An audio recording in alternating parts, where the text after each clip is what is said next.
You're watching the 420 Pace Network, found at 420radio.ca and paceradio.net.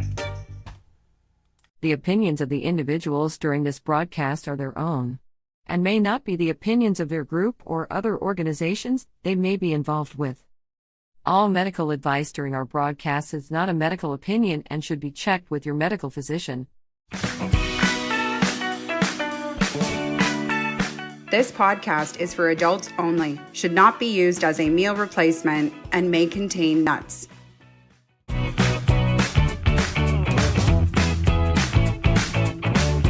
Hey everybody, and welcome back to another episode of the Noobie and The Doobie. My name's Timmy. I am the Noobie. Mary Jane, I am the Doobie.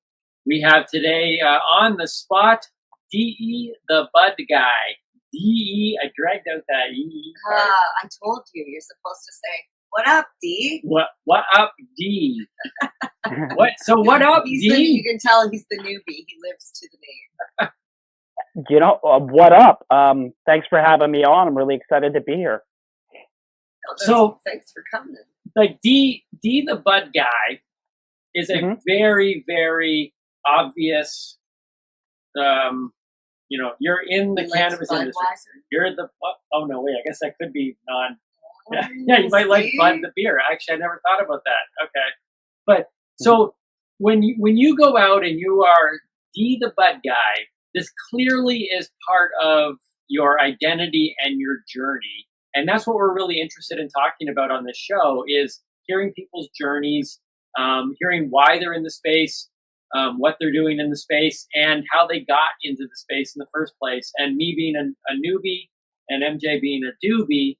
Our listeners come from both worlds as well, and we really believe that people's stories are the best way that we can probably begin to really break down the stigma. So where does your story begin in this? How do you become D the Bud Guy? Okay, so I'm very much a newbie and a doobie myself. I'm new to the whole social media section as far as I've only been doing this for a couple of years now, and it kind of started when I began growing. The doobie part being the fact that I am a recreational smoker who's become a medical licensed grower. My journey began a little over 2 years ago, and for me, it started with an outdoor grow. This is actually my third outdoor grow, I should say. It was just completed last summer. So with the legalization in Canada, much like everybody around me, it was like, hey, are you going to grow? And for me, it was definitely yes. My wife is a great gardener and we have beautiful space. So it was a chance to kind of start things. So my journey really began outdoors. It progressed from there, of course. So being a recreational user became a medical grower. We've often talked on the show. MJ is a medical consumer and grower. Okay. We've talked a lot about how there's a lot of recreational users are in fact medical users, and many of them don't even know that or are aware of that. They think they're doing it recreationally, but ultimately it's causing some sort of balancing effect within them. Yeah, even as absolutely. Preventative, yeah. Right? Like, in my opinion, even as a preventative measure. I agree. I agree. It's definitely safer for the people around me if I'm consuming. Right? I smoke weed for your protection. Yeah, but all kidding aside, Timmy, I really agree with what you're saying. Like, I think that the danger in that though is that we as people have a habit of self-diagnosing ourselves too. So you want to be careful that if this is your reason for doing it, it doesn't become a suppressant to something else. Like, I know in this case, a lot of people will use it to treat depression, but it's you don't want it to. I don't know. I don't advise maybe using it as that kind of numbing agent that like maybe alcohol and some other drugs have been kind of prone to do to people in the past. And do you know what I mean when I say that? Yeah, no, absolutely. I think it can easily be used as a. We were talking today on. Now, this might not be the same day that this obviously comes out, but this morning in real life is Blue Monday. So it's the day where depression by statistics seem to peak in North America. due to the fact that we're right in the middle of winter. Christmas bills are all now starting to become realistic because those credit cards are calling and all those overspending. And people's have already, within about 2 weeks, they've all their New Year's resolutions have failed. And so people are in this intense state of depression. And we were talking today on my, I do this show in the morning on Instagram called Smoothie, Avocado, and Chat. And we just chat about different things, but I'm on a health journey myself. And we talked about the fact that, that there is medicine that's needed for some people that are battling depression, but there are also some people out there that are using other things in their life to sit and say, oh, well, I'm depressed, that's why I drink. Or, maybe in this case, that's why I smoke. And we went back to a lot talking about the fact of, well, have you tried sleeping better, getting more exercise, and eating better? Because those three things might solve your problem before you start pretending that something else is actually and it's just an excuse to smoke or to drink or whatever. 100%. 100%. That's the basis of any good medical practice, I believe. I mean, I think that's the first thing that any doctor should or usually does actually ask, is they're going to look at your sleep routine, your diet, and the aspects of your life before they even begin to try and diagnose you with anything or even look at any secondary treatments, Timmy. So in your particular life and journey, because you acknowledge your description of yourself right away was, I'm a recreational user, but you're a medicinal grower. So that's right. Where does it? Do you feel that for you cannabis is simply recreational? No, and I'm glad you asked, because I do a lot of live feed discussions on Instagram with my friends, and this topic comes up often. And see, here's the thing: I really I myself, I'm just gonna say how I do things. And at the beginning of the day and the end of the day, I start with a concentrated rosin. I do what's called dabbing. Okay, so if you're unfamiliar with that, it's basically a product called shatter or rosin. It's a much stronger version of cannabis, and it has secondary cannabinoids present, things like CBD and CBA, and again, I can explain some of these things to some degree if you like, but it's been decarboxylated, which enhances it. So there's a lot. Those are kind of the reasons it does that. But what I find by doing that is that it gives me a much more different cerebral high. It's a much more concentrated and consistent euphoric experience when you are dabbing than you are, say, hitting a bowl. I'm a big advocate. I have glass. I use pipes. I pretty much consume it any possible way that most people do. But for me, it's a different experience. If I find that if I don't start my day with a dab or end my night with a dab, I either don't sleep correctly or I don't really, I don't know, I kind of get I find that smoking joints, pardon the expression, it's a completely different high altogether. It's a great experience though. It's important what I like about a joint or the dab is that it slows you down. It makes you it brings you back into the moment a little bit. And a joint will help you lose the moment. And that's what I like, a joint is a good way to meet people. I like the sociability of a joint where especially now, it's not like you're carrying a bong somewhere with you. And I think that if you're hitting a pipe, people are usually looking at you and wondering what you're smoking versus the fact that you're smoking a pipe. There's all kinds of thoughts that come into it. And I got friends that recovered from other addictions that refuse to smoke a pipe because of that, because it's too much of that process for them. There's too many similarities for them. So in a long-winded way, yes, I'm a strong believer in medicine. And I also I have great stories of how that really has affected my family on a medical side as well too. And if you like, we can certainly get into that. But just to end that point particularly, I really find that for me, it's definitely medicine. And there's a recreational time. It is definitely a social practice for me. If I go and I meet my friends, this is the first thing we're going to do. Alcohol for us is kind of like a maybe. I thought it was interesting that you threw in, you said smoke a joint, and then you said pardon the expression. What what is it about? Because MJ and I just think I think it's an old way of thinking. Okay, I think like terms like weed and joint and stuff like that. You know, blunt's a very kind of like blunt is a very specific thing. It means like, you know, you're smoking a blunt wrap or it's a much larger cigar style type of a thing. So if you're not familiar with the definition, that's the difference. But what I find is that when we use older terms and if we like, there's a balance that we need to get to with cannabis between old habits of calling it like the hippie names, and pardon the expression for calling it a hippie name. There I go correcting myself again, right? Versus getting it mandated as a full-blown medicine, because you know with pharmaceutical classification, there's a whole other box of things that will be opened up, and you know we could go there and not go there. It's just, you know, I have an opinion on that as well, obviously. But I what I do think is that until we get to the point where it's readily accessible to the people that need it, we need to keep it as it is. We're not ready to grow as a society until everybody catches up. There's a lot of people in the States that can't get a concentrate, so they'll never really, or potentially not legally, be able to have the experience that I get medically. And that's not right to me. Well, up until like, I can't remember what year it was 2000 something.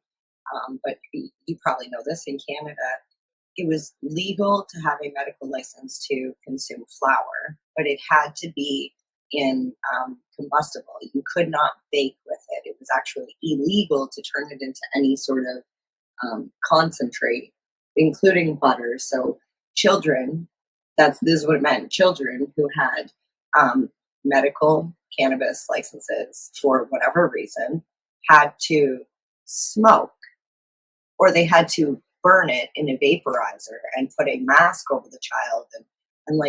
And this was like, it didn't make any sense. This is what you're like, I agree with what you're saying. The rules still need we need to grow where we are to get better rules in place. Now it's been overturned because it was a stupid rule to begin with. You should be able to give your child cookies over making them smoke. Yeah, absolutely.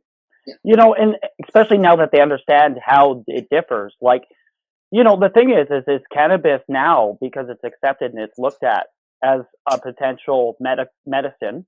Okay, and I'm just going to call it potential because not everybody's on that agreement with it. Now the studies are happening, so we like now they're making up for all this time that they had.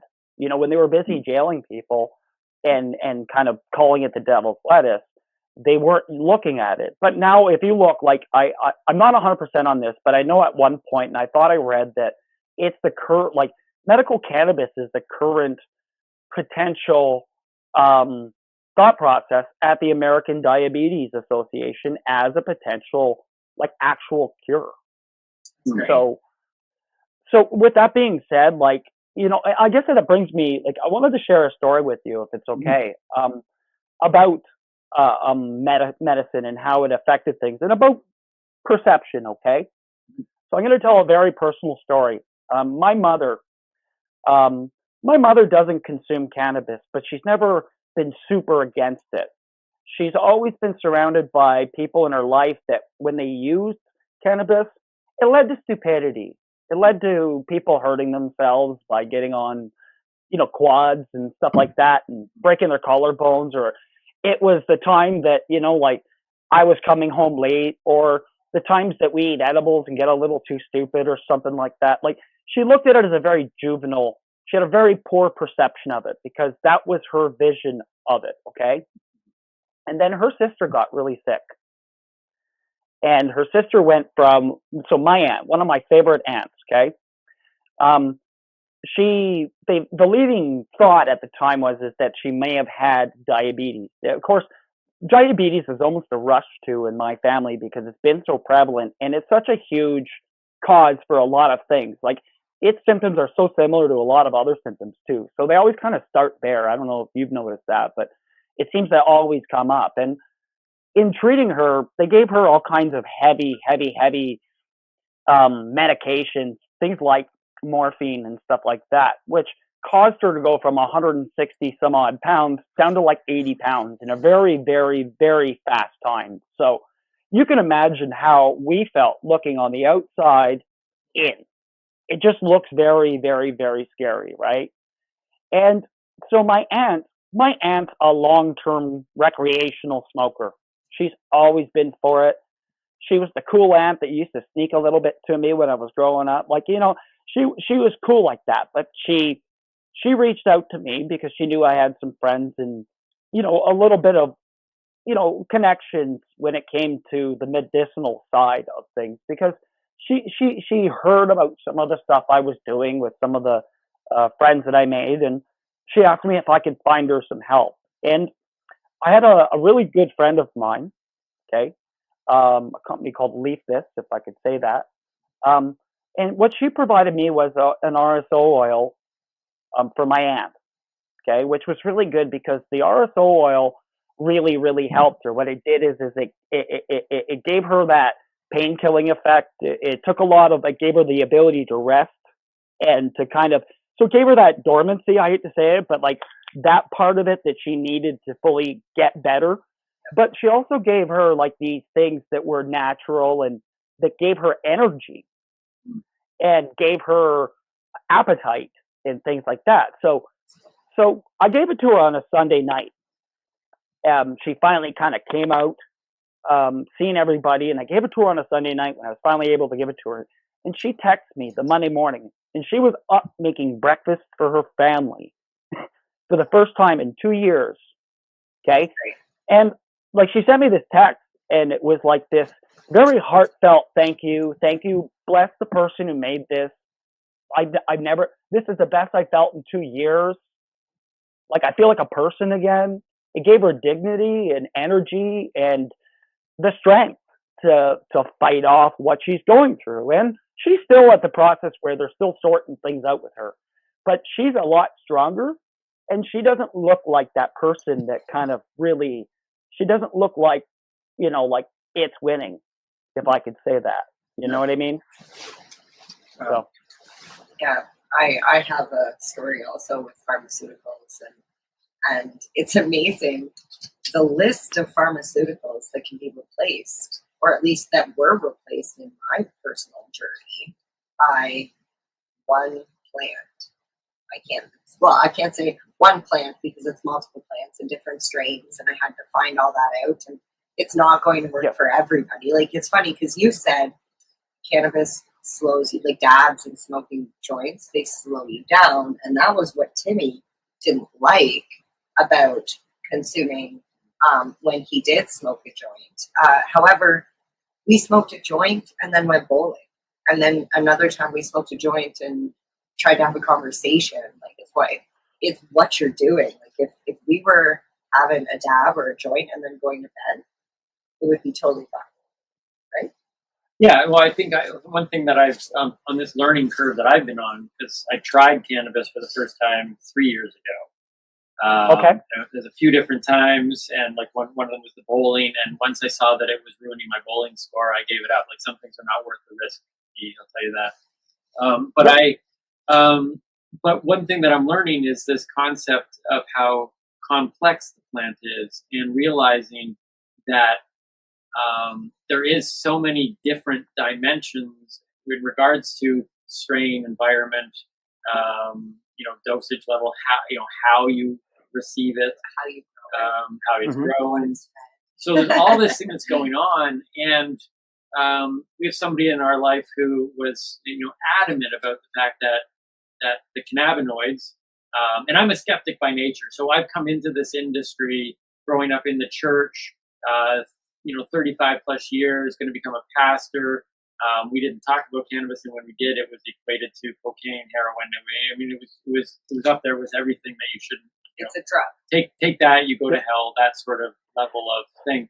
And that was information then. Okay, I get it. Yeah. So when this friend of ours, Reverend Kelly, she was talking about the cannabinoids. Yeah, about it comes in the breast milk. Yeah, and that everybody's kind of got this thing in their system, and that everybody needs it. And at first I balked, and I was like, no, I don't need it. Like, I'm pretty healthy. Like we talked earlier, I focus on, eating better, sleeping better, get more exercise. If I do those three things, I think I can combat a lot of the other things. You're really healthy. But what I'm discovering though is that there might be a strain, and maybe we're already discussing adding CBD oil just into my my breakfast smoothies, and that maybe it isn't the THC. And so I think within my skepticism that I had growing up, and my healthy skepticism that I still have now, has at least transformed to the fact that I now see the benefits. I see that there is potential. The word that you keep using is definitely there. And so I stand on now the side of the advocacy of it. But now the skeptical side is continually going, well, show me the science. Show me how this can help me. And if it can, I'm in. But show me how it can do it. But see, I look at that like it's personal. Everybody is different. Everybody's genetic makeup is different. So you have to find. But you know how we're all the same? Timmy, can I ask you a question? Absolutely. You said that you're looking at other forms of just overall health, right? Yeah. Yes. Are like, am I correct in assuming that maybe some of it's dietary? Like, are you looking at like those kind of principles as well? Are you vegan or vegetarian or anything like that? I tried veganism for a year. I ended up adding meat back in, but yeah. Me too. Okay, but let me. So you'll understand where I'm going with this. When I was vegan, one of the things that I kind of learned was just that the whole concept of what you put in your body is kind of shelved around this concept of whether or not you can consume it by ripping it open, whether it's natural for you to actually consume that. And that's usually like the way that we kind of looked at things that we put in our bodies when at least that's the vegans that I was around. And that was the education kind of about it that I was given. And the reason I bring this up is this. If we're not designed to consume cannabinoids, then why do we have cannabinoid receptors? That is something that I've been learning more about. Yeah, the endocannabinoid system. Yeah, it's a legit thing. If we actually have a system designed to deal with it. So is it fair to maybe just say that it's likely on that notion? Now you see why I brought up the other thing first, though, right? Like you see how it kind of. Because anybody who takes anybody who takes a bit of education and learns about the things that they put into their body, and I'm not going, I'm not picking vegan, this and that. I'm just saying in general, anybody who looks at nutrition issues and looks at what they put into their bodies, these are the questions we ask ourselves. So I think there's an answer there. And I think that the skeptic in you should know that there's a cannabinoid system in your body that's designed to deal with that. So I got to think that it's there for a reason. Yeah, no, and that's what I'm on board with. I think I've really come to understand that there is something within, and just like sitting there saying, look, I want to make sure my iron levels are high. I want to make sure my magnesium, all these things that are below. That's right. Vitamin D. And so then you have this other thing that is high or low as well. And I think for me, the big step forward was separating the fact that as I grew up, all I saw was the stereotypical, let's use the term smoking the joint. And to me, I equated that with smoking, which I equated to unhealthy living and all this other stuff. So, but now that I found out though about the other ways to consume, and now I'm like, okay, you know what? I had a CBD cookie. He had 4. I ate a lot of them. They were really good cookies. But that opened my eyes tremendously. CBD. What's that? I said my wife uses CBD products. Yeah, and that to me really opened my eyes. And I went, oh, okay, there's another way to possibly receive the benefits and to get the cannabinoid thing. And that's right. To me, when I talk about being a skeptic, I say it from the standpoint of I have crossed the line into the advocate side of the skepticism. Now it's a question of, and that's why I enjoy these conversations and the show that we've been doing, which is not just about teaching me, but teaching other newbies. So, and you know what, MJ will appreciate this. MJ, I presume you grow likely organic as well. Just need to click it. Sorry, Timmy. You said. I actually am probably one of the most healthiest looking unhealthy person you would meet. I eat the same crappy processed bagel with cream cheese and microwaved bacon every single day for breakfast. And I say breakfast, but it's what, like 1 in the afternoon. But mind you, she does have a cannabis leaf every once in a while on her bagel. So. Yeah, when I do the cheddar cheese. So it's funny you say cannabis leaves. So cannabis was prohibited over 100 years ago, right? And we have this endocannabinoid system within our body. There is a theory, and maybe it's just my theory, but I'd like to think it's a theory that's actually out there. So there's a theory that says that when they banned and made it prohibited, what happened was our diets then started getting, our system became deficient in the cannabinoids. So we started getting sicker. Cancer is doubling, like they're like at a crazy rate. I think that so I heard about Dr. William Courtney, who believes that cannabis is a vegetable. It's actually a plant. You can eat it like lettuce or juice it. His wife actually was told she would A, never have children, B, wouldn't live past 30 or whatever. And with just cannabis juice alone through a wheatgrass juicer, he was able to save her. She was a patient, and then it's like a love story. They ended up getting married, and now they have children together, all just from cannabis juice, right? Like it's and it's inexpensive to do. You literally can do this at home. You just keep a plant in vegetative state. You know how easy that is. Just lots of light. Just keep the light cycle above 12 hours. Give it 13 plus just to be safe, but yeah. So you're saying your wife consumes with using CBD. Does she also smoke or no? No, my wife doesn't. And mind you, the last time my wife consumed cannabis, so here's the thing. In high school, she smoked cannabis, but she didn't like the effects that it had on her. So it was very juvenile to her. Her friend, who's about 60, she's 67 this year, about a year, almost 2 ago, gave me and her our first dab the first time, like same night, in our backyard. She's a dear family friend, and she's the one who got me into dabbing. And actually, the video's on my YouTube if you ever want to watch it. It's really neat. She throws out a couple of old war stories and stuff like that too, as an old timer. But anyway, she educates me on the process, and you kind of see how I experienced it for the first time. And my wife did it then, and she really enjoyed it. She would be the first to even admit that, but she didn't see it as something that was going to be a long-term thing for her. We're not big drinkers either. We're not, we're not super healthy. We eat a lot of fast foods as well and stuff, but we are somewhat conscious. The things that we do eliminate into our bodies are chemicals. So, like I'm a fully organic grower, and the reason I asked about the organics is here's another thing to look at, Timmy, is the source of the cannabis that you get. I grow mine, so I do consume secondary source cannabis. But that being said, primarily my grow is what I grow, and I don't put any chemicals of any kind in my plant at any point. Not even grow things like I can add things to my grow that make it look even better and stuff. But they're usually synthetic based, or they're kind of a salt. And I'm not saying that they're super bad for you, but they are definitely eliminatable, and there's an organic thinking that the more pure something is, the better it would be. And because I'm now at the point where, as a grower, I'm now getting to the point where I'm able to kind of process this into some of my medicine for personal use. I'm really cognitive of that.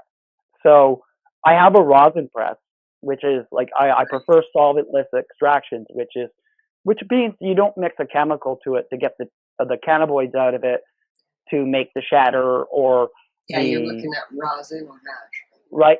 Or like, but I've also recently tried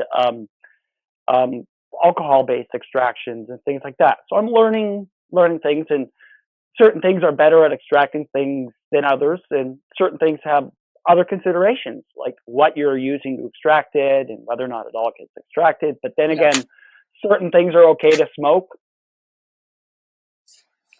Certain things are okay to smoke, but certain things you can't consume if they're made with certain things, because then you can hurt your digestive system. So, I urge anybody, if they're growing or they're considering to do all this, to get all the information you can and to speak to other people that do know what they're doing. And there's lots of people out there that I have access to as a grower, and they ask me about growing, and they'll teach me about extracts and things like that.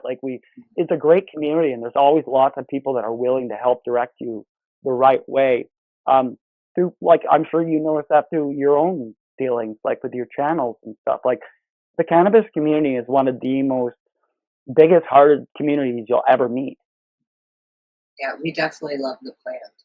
It's the one thing that unites all of us. There is a very strong unity there. Well, even it's one thing to smoke it and to enjoy, like you say, the rituals of rolling a joint and smoking with your friends or whatever. But when you grow and you raise that plant from I've got a jar right here of my blueberry headband, and I mean, the buds are not the biggest. I absolutely, but I gave some to a friend, and I always do this too. Her husband smells like weed. Her husband found the jar because it was curing still, and she's like, he picked it up and was like, "Oh my God, you're hiding the good weed." Oh, we can't see it. Oh yeah, because it's green. So he's like, "You're hiding the good stuff," and I was so impressed that he called it good stuff, because that means my shit is the good stuff, because it's gassy. It's this blueberry headband from Humboldt. So that is very delicious. I've had that before. Oh yeah, so good. Any band strains, but also blueberries. Okay, so here's another thing that we can kind of touch on. Okay, so there's a thought process in the medical cannabis community. They have certain strains and profiles that they've traditionally used, but they've expanded that, and a lot of them happen to be the berry-based strains and stuff. Now, me thinking the way that I do, a mad scientist-y kind of thing, goes, wait a second, aren't blueberries and cranberries and all these things rich in antioxidants anyways? So maybe there's a correlation. And the thing is that cannabis terpenes are derived from the same terpene profile as fruit. So with that being said, there's definitely a similarity, and there's a correlation there. I'm not smart enough scientifically to know, but I'm willing to say that I think that there's evolution that's being made, I think, in that kind of category, and it's something that we should definitely be exploring more of. I think it's only a matter of time. You said that your friend considers cannabis food. Well, then it's only a matter of time before the FDA has it anyways. Right? Yeah, that would be nice. So everybody has their own theories on this, but why do you feel things went so wrong with cannabis? Why did it get put on the blacklist when it clearly seems to have so many useful benefits? So what is your theory? Cannabis? Yeah. Well, okay, so I don't know. I guess the obvious answer is to blame the war on drugs.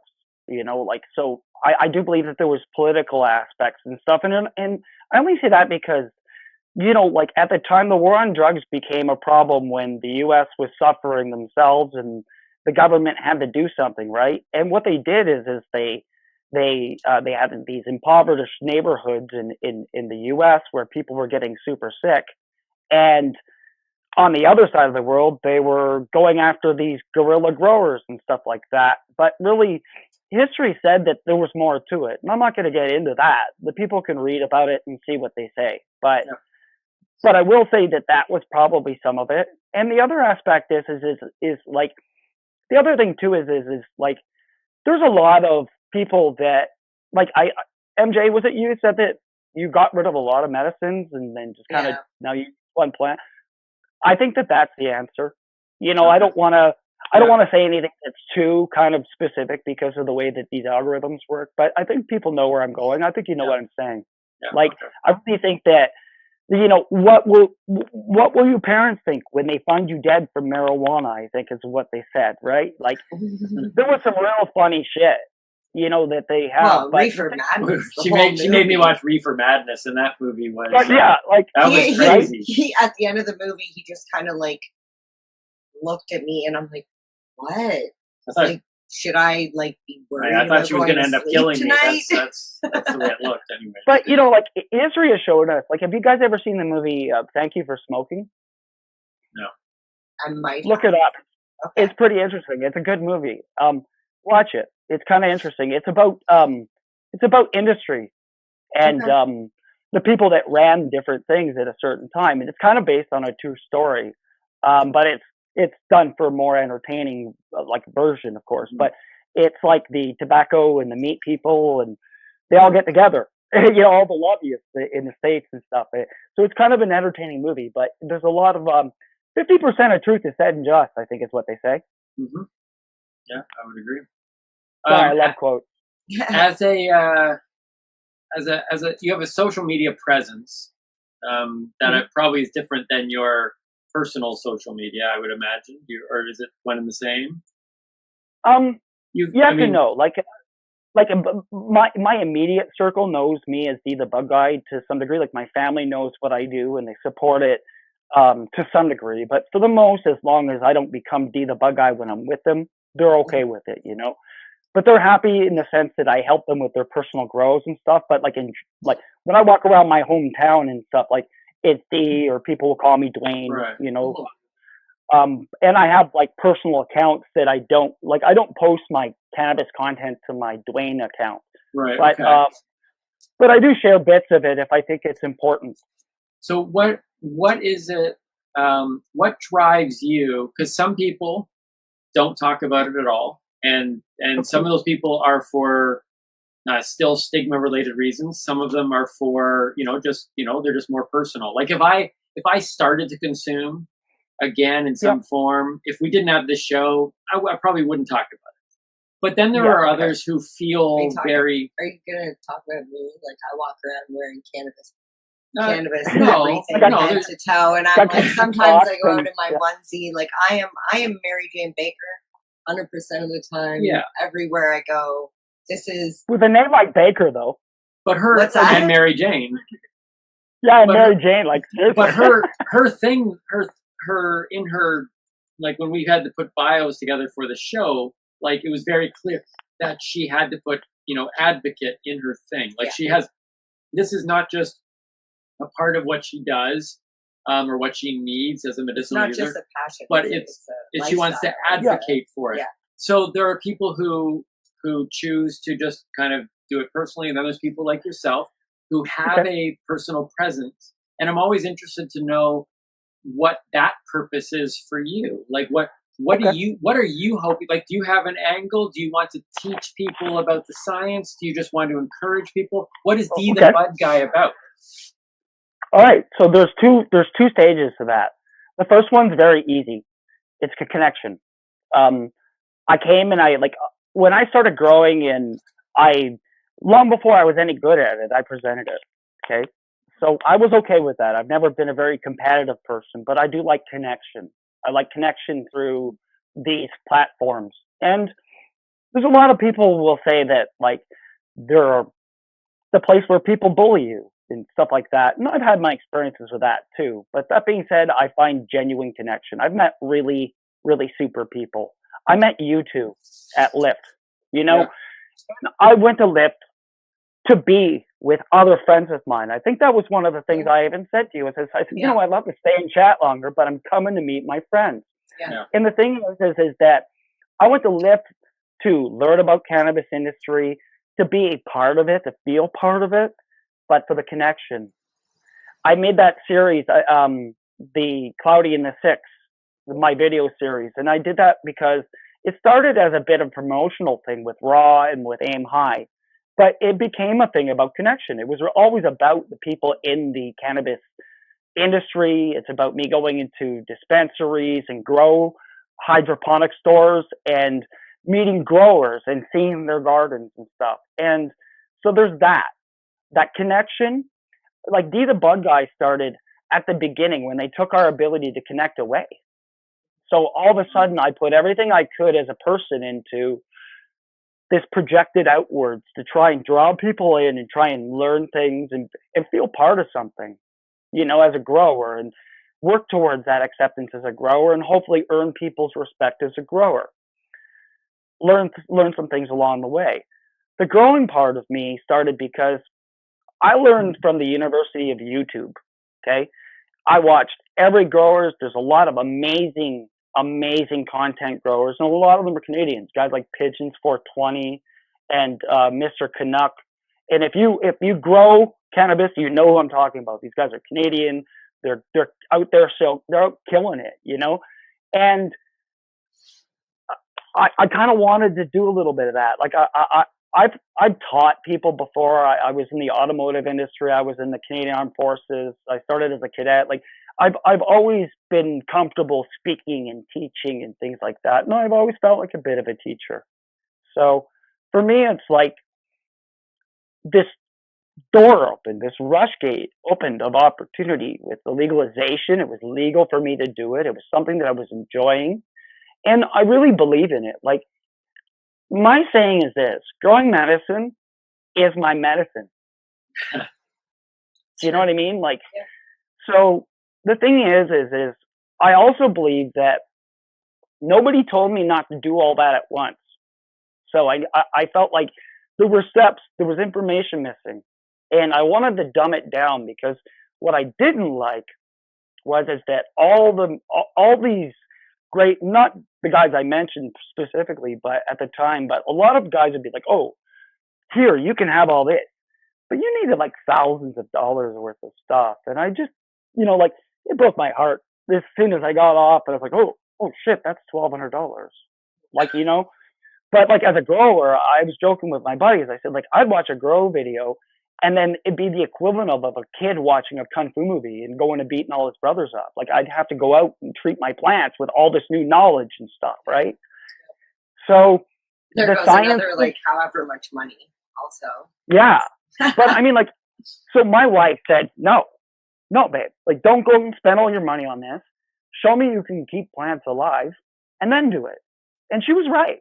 And what it forced me to do, I learned how to make my own plant medicine. I made videos on how to make CalMag. And then next, you know, I had companies reach out to me and go, you know, if you don't want to make your own stuff, I'd gladly sponsor you. Like, that's really informative and innovative what you've done. By the way, I really like your plants. And I'm like, I'm growing with a house light and tinfoil. Yeah. You know? So a lot of what I do, like, now is, this year I'm going to make a grow series for my YouTube channel, and it's going to be basics, very basics. Okay. I've already done a video that shows you how to set up a basic setup if you don't have equipment.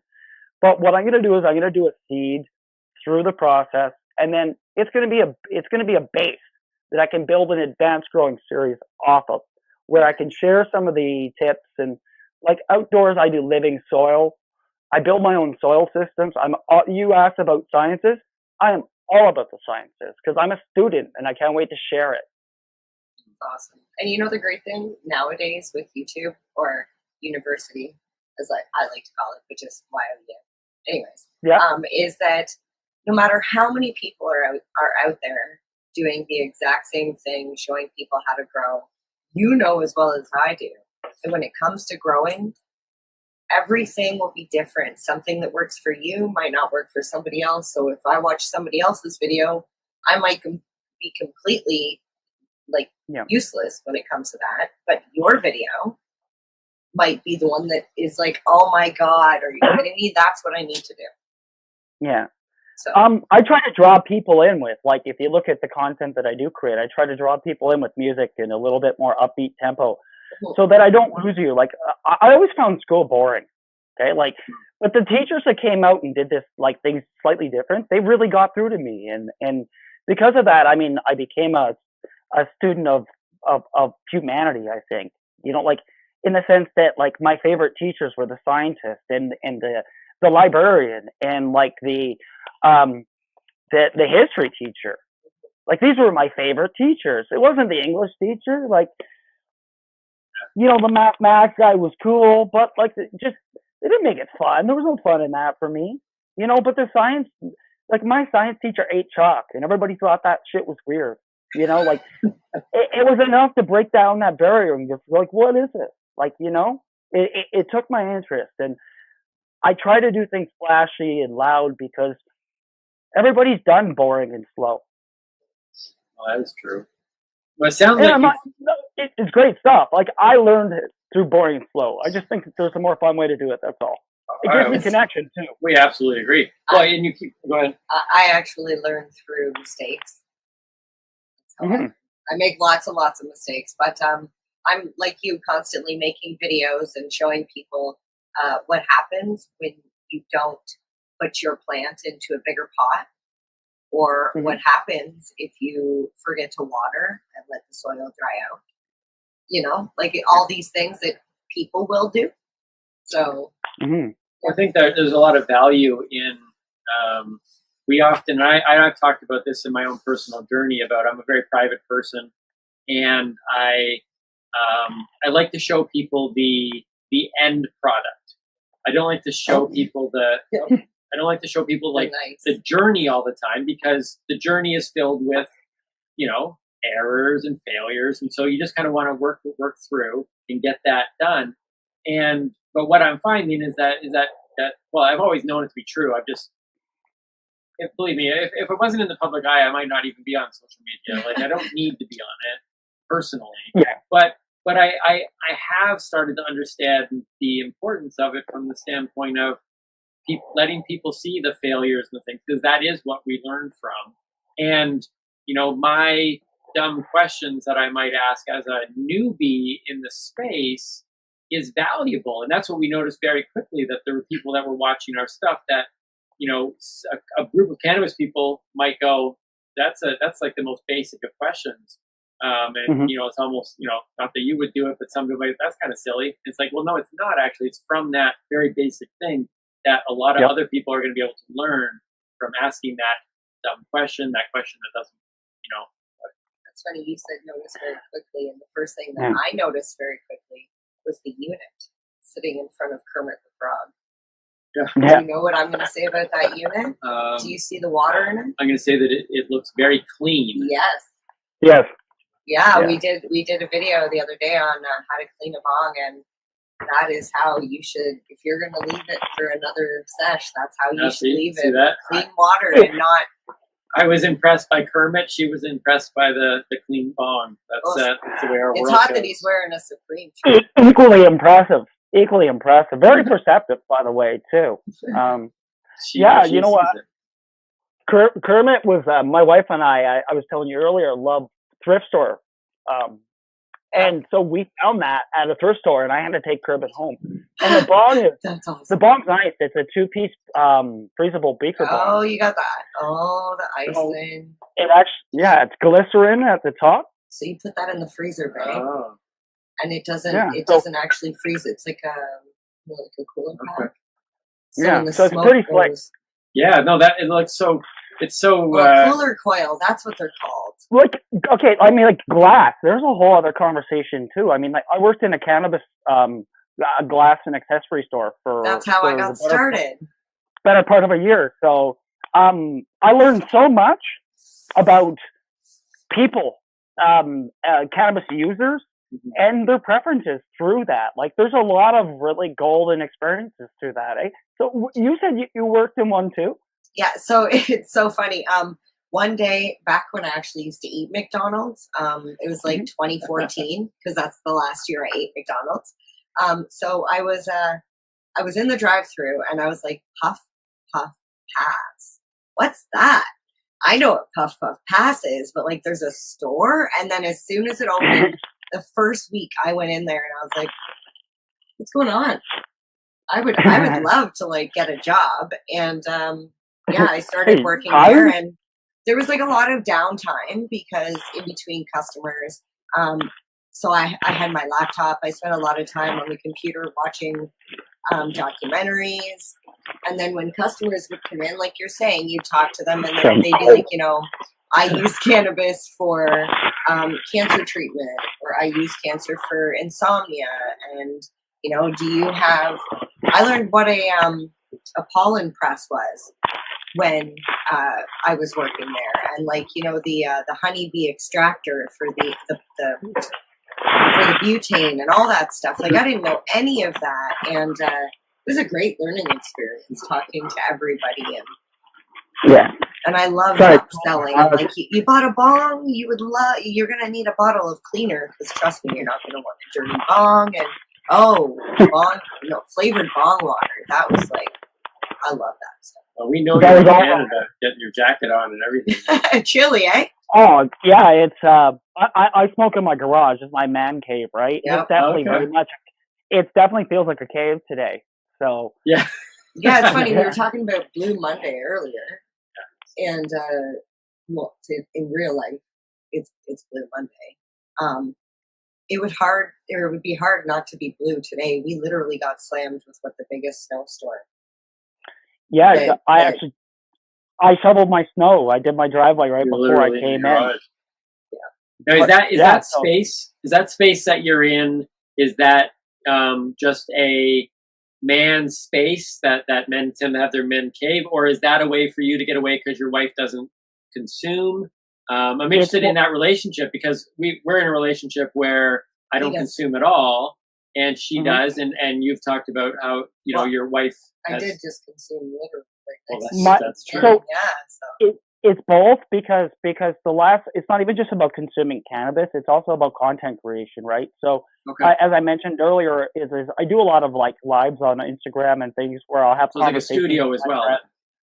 Yeah, so it is a bit of a studio in a sense. That's why I chose to kind of come in here, and it allows me to just smoke and converse with you and not affect her. Like right now, she's not feeling too well, so she's resting, and that way I don't have to be intrusive. If she wants to watch her show, she can watch her show. But although she doesn't consume, she does assist me in a lot of ways. And I mean, like, you both are a testament to it. I mean, like, when you do content creation, you're not really just you. I mean, like, whether you recognize it or not, you're not usually just a one-person gang. There's usually other people that are assisting you along the way, whether it be with the actual filming or, like, if I do a giveaway as an example, my wife will help with the data input of the names and stuff like that. And people will send her roses in the chat. And, like, it's become a bit of a personality within the Bug Guy brand, as everybody knows Tony, and and I think it's great. Like, they're the unsung heroes.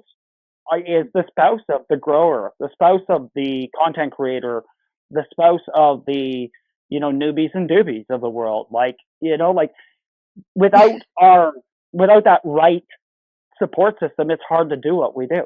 Yeah, well, you can't see it, but we've got our 12 wives on the other side of the camera. Excellent. They help get everything going. Has there ever been? You were talking. I mean, you talked about you and your wife knowing each other back in high school. Is that correct? Well, no, we didn't. Here's the thing: is we actually, I can tell you our story. Our story's kind of neat itself, I think, because my wife and I have only been together for 4.5, maybe 5 years. Okay, but I think I'm connecting where I thought the story was. Yeah. We went to the same high school. We had all the same friends and never met. That's crazy. We live in a small town, so statistically, it's just really weird. But I will tell you that when we did meet, I fell in love the instant I met her, and I really mean that. I went home. I called my mom and I said, "Mom, I would never believe that I would ever even fathom saying this, but I'm telling you straight up, I met the person that I love the most in life." And I told my mom, I said, "Write this shit down, Mom. I found her." And the crazy thing is like, we like realized, like, we're on the first date, and she goes, "Well, what did you look like in high school?" And I go, "Well, actually, a friend of mine tagged me in a post recently. Like, here." I pull out the picture, and I show her the picture. You know what she says? She goes, "That's me on the other side of it." Shit you not. That was her on the other side of the same fucking picture. What? Sorry. Oops, sorry. No, that's crazy. You can say picture on the show. Sorry. So, I mean, like, it's really just kind of weird. And then I remember feeling like when you meet somebody that you love so much, like you almost like, especially in my case, like you feel like, wow, like why, where were you all my life? Like, and you start to almost feel cheated out of that time a little bit.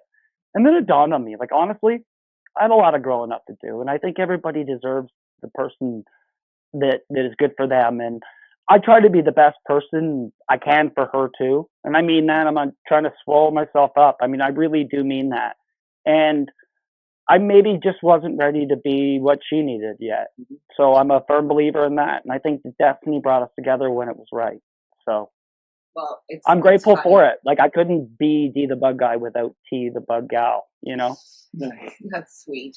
Yeah, the Yeah. universe works in strange ways. Like Timmy and I, like I feel like the universe brings people back in around the same area. Like we had been close to each other vicinity wise many times over the years of our lives, but we just didn't meet until it was like the right time, I guess. But like our parents live like a couple blocks, city blocks away from each other in Toronto, and like 20 minutes to walk from one place to the other. It's crazy how close they are. Yeah. Did we'll get ready to let you go and make sure that she's doing fine. What was it? D the bud gal? T the bud gal? T I for love Tony, that. yeah. Was there though a moment of hesitation for her or stress at all in the relationship based on your consumption? Because people often look at us and ask those questions to say, well, one is a consumer, one is not. Oh, that must get stressful, or Well, is you there? had some people in your life that might have been concerned. I might turn. Yeah, like so. Was there anything in that? Like it sounds like you guys are in this great space, but was there anything that was connected to that where it caused maybe a hiccup, maybe with outside family relationships and stuff as well? Not the consumption itself, but the creation. Definitely the creation. Okay. I think when I became a creator, there's a time where you kind of like all of a sudden you're doing things that you're not used to, and things become you feel a little bit like Dorothy and Oz, and you can get swallowed up pretty quickly and easily in it, and you can lose sight of things right in front of you by being in here. So the thing is that like I was never in real super threat of anything, but the important thing is, again, it takes a strong person to be able to communicate with you. And it took me a while to see that I was like maybe not as aware in real life as I should have been. Right. So I really offer balance. Like the thing is if you're going to do creation and you're going to have a garden and you're going to work, you have to have a life too. And everything requires kind of somewhat of a balance because it is symbiotic. You can't have it all and just shit on one, right? So as a content creator, like what you do learn is you learn to make your content more accountable. Like you maybe just you spend a little bit of time less, and you take the time to value the time. And I think the other thing too is when you do spend your time with the ones that you love, is you make it count. So you do all those things, and as long as there's good communication, it's always going to work out. But from a consumption standpoint, no, because I grow. Otherwise, but that being said, like there's always that concern that I might be having. Like I have a plant count that I have to keep within, and she's aware of it. She keeps her eye on that and keeps me from maybe overstepping my boundaries a bit. Getting that. She keeps me from making those really stupid ideas otherwise. That's for damn sure, It's so easy to go over. If you think the stuff I do is stupid now, you should just imagine how I'd be without Tony, right? So, well, and it's so easy to go over plant count too, because when you're making cuttings or popping seeds, you want to make sure you do enough because, Yeah, you do, like, you gotta play with the new rules for sure. And you gotta take time. And I don't know, like, I'm a big fan of it. Like this summer, okay, as an example, I had a pretty big grow last summer, but this summer I'm not even gonna grow like outdoors cannabis this year. I don't think not necessarily at my house. I might do like an off-site something maybe, but in summary, my wife and I are gonna grow sunflowers there. I have some beautiful selection. Another grower that I met, that connection that I was looking for. That's the benefit of it, like So we're at the infamousy of it, but we're going to start a sunflower growing contest on Instagram. Nice. So we're going to spread love and sunshine through Instagram with sunflowers. I like That's amazing. You know, You, with that, you double lettuce and smoke it. it. what I really liked about this conversation, Dee, is you're clearly a doobie, but you talk and communicate on a newbie level, and I was really caught up in the numerous ways where you used terms or whatever, and you immediately caught yourself and either adjusted or altered it. And there is definitely a teacher in you in that regard. So from a newbie, I just really enjoyed hearing somebody who, once again, is clearly a doobie, but speaks on a newbie level, and that's not easy to do. And so, We definitely need more. Yeah. So I would encourage people who are listening and following here to connect with Dee on social media. Where can they find you, Dee? Where can they hook up with you? Or not hook up with you? Yeah, that's Dee's job. So, hi. So I'm at Dee the Bug Guy. So as it likely says in the titling there, DTHEBUDGUY. And I'm also Dee the Bug Guy on YouTube. So I do have a WeedTube account, but I haven't really used it. So I'm kind of guilty that way, but I wanted to put my focus there. And for the growers that are interested in following some of the autoflower stuff, I do have a Grow Diaries account as well. So they're welcome to see some of the more detailed auto grows. I'm kind of coming to fruition as a grower when it comes to autoflowers, and we're always welcome to I can explain some of that to you one day if you like. I'll try and newbie it again.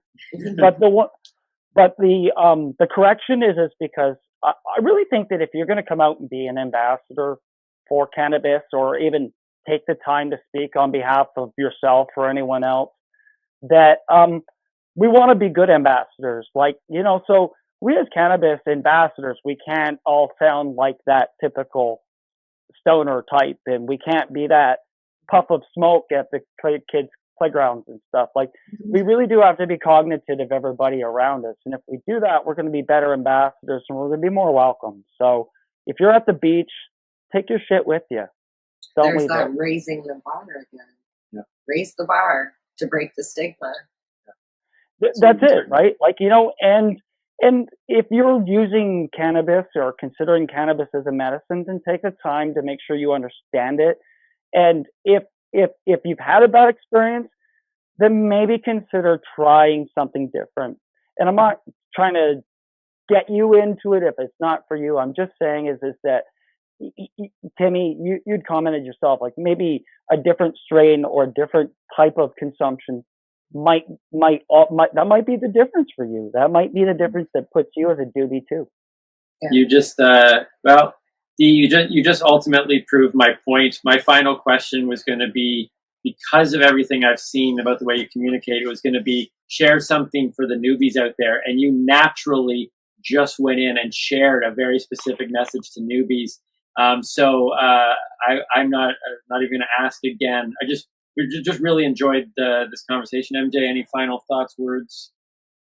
I just want to thank you guys for having the platform that you do and for asking the questions. It does take bravery and it takes commitment. The level of professionalism you both have is second to none. I've done all kinds of talks and different things in that, but nothing on this well-organized level. And normally organization comes at a cost of fun, and you both have not done that. This is one of the most, if it isn't the most fun time I've had discussing this in at least a long time, if not ever. So once again, I look forward to meeting you again in person one time, and we are so close in that I know that because you're involvement in the community that we're going to see each other. I will see you at Lift this coming year. For sure. I don't know if you guys have reserved booth 0 yet, but yeah, we're getting it. We'll be for there. Sure. We'll have our onesies. We'll be there. I really, and for anybody who doesn't know what that is, I just think it's so great that you're like, the hell with it, I'm going to Lift anyways. And you set up, I got my own booth. You clearly decided and you went that it was your event, just like I went and decided that was my event. And I love that you did that too. So I think that's why we had so much fun. That's awesome. But, Well, we definitely enjoyed meeting you there. We enjoyed this conversation, and we do look forward to connecting again. Yeah, Yes. the only one thing I would say touches on content creation, and I'm sure you know this. It's the reason why I think we are being as successful as we are, why we make it look as easy as we do, is because when you're creating content for yourself and not for so much for, like, we do create for other people, but we enjoy what we're doing. And I think that's the most important part, because if I actually cared about how many likes or how many views or all of that stuff, I would lose sleep. I would probably have a lot more gray hair, and I would be discouraged to continue on. But I love doing this. I want to educate. I am passionate about cannabis. And the more people like you that we can connect with, the more knowledge we can share. And I'm just happy to be on this journey. So thank you again for Thank you. That's awesome. Thank you, Dee, for joining us here on the spot with the Noobie and the Doobie. You can follow Dee the Bud Guy, like you said, both on Instagram and on YouTube. And from there, I'm sure you'll be able to follow everything else. Hugs to T the Bud Gal for us. We'd appreciate that. Hope she feels better. I appreciate that. And we will connect with you again sometime in the future. Thanks so much, Dee. Awesome.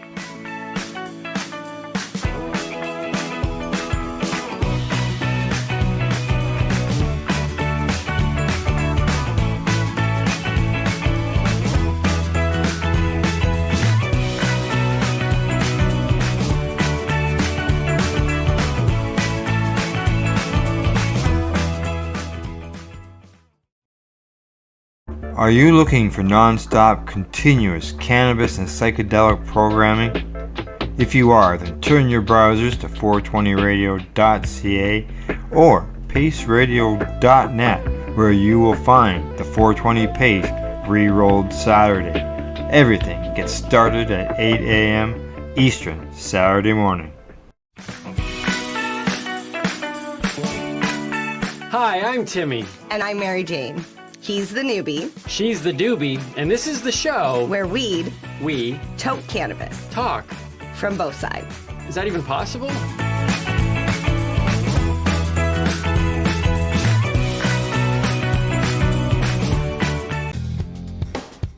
Stay tuned. We'll be back after this toke.